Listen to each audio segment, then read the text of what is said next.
Сейчас мы находимся в гостиничном комплексе «Алтын-Сырга», где проходят мастер-классы по приготовлению бурят-монгольского блюда хархак традиционной белой пищи, арса, холиса, мучного десерта бовы и национальных мясных блюд бозы, хошур.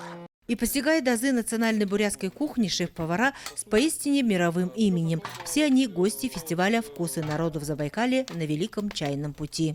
Задача-то какая? Чтобы любое заведение, ресторан, кафе Забайкальского края могут эти рецепты взять и у себя применять, в зависимости от того, какая у заведения концепция. Чтобы у вас гастрономический туризм и гастрономическая тема развивалась.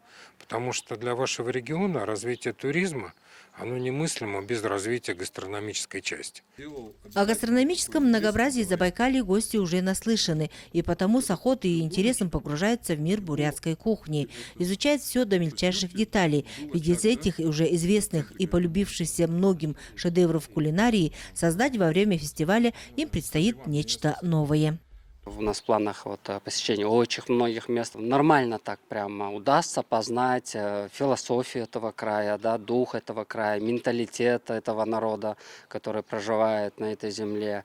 Как и еду, потому что еда – это все-таки часть культуры любого народа. Именно культуру бурятского народа через национальную кухню показали организаторы мероприятия на Агинской земле. Это способствует развитию внутреннего туризма в округе. У нас действительно туризм внутренне развивается.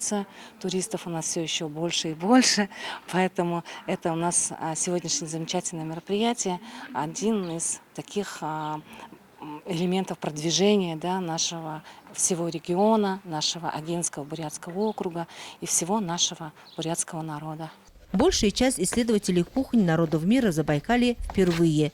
Хосни бен Амору, шефу из Туниса, сейчас возглавляющему сеть ресторанов в Москве, по вкусу пришлось не только сами бузы, но и процесс их лепки. Вот прекрасная буза с говядиной, с бараниной.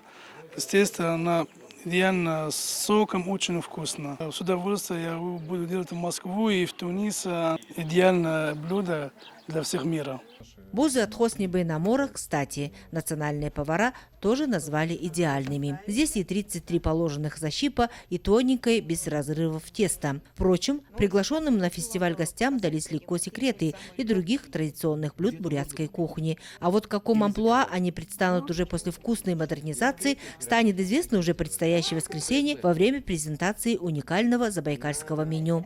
Людмила Болотова, Садном Дондаков, Вести Чита.